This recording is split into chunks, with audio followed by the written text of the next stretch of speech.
great to be able to finally reveal the villain of the piece, Katherine Marlowe. She actually bears quite an uncanny resemblance to Rosalind Ayres, who is the British actor and director that we're very lucky to be working with. Rosalind's performance is really coming through, I think. So let's talk a little bit about her. She's part of a shadowy cabal who obviously she wants something and Drake has it. There's this contention between Drake and Marlowe for the ring, for Sir Francis Drake's ring that players of Uncharted Drake's Fortune are familiar with, which Nathan Drake, claims proves his descendancy from Sir Francis Drake.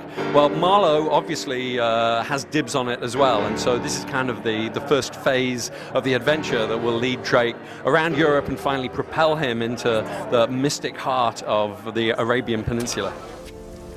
I merely want what's mine.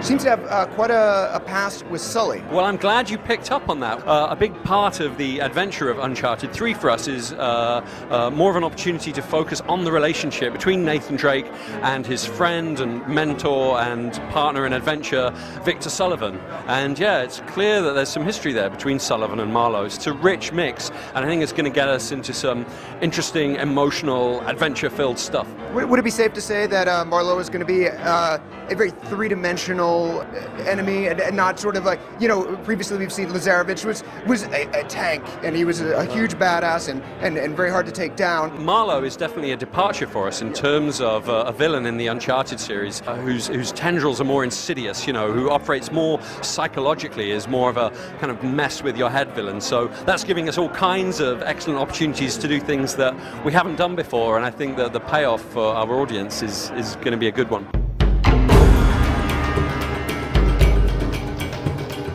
Talk about what the Naughty Dog approach to 3D is. Well, as with everything we do, we've planned well in advance. We've been planning to do stereoscopic 3D since the very beginning of Uncharted 3. It's given us a bunch of opportunities in terms of the fact that we had to optimize our rendering engine even further than we have done so in the past.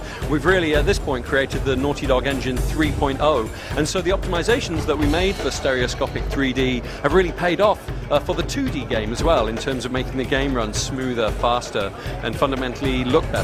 I've been a fan of stereoscopy for a long time, and so to finally get to work with it is brilliant.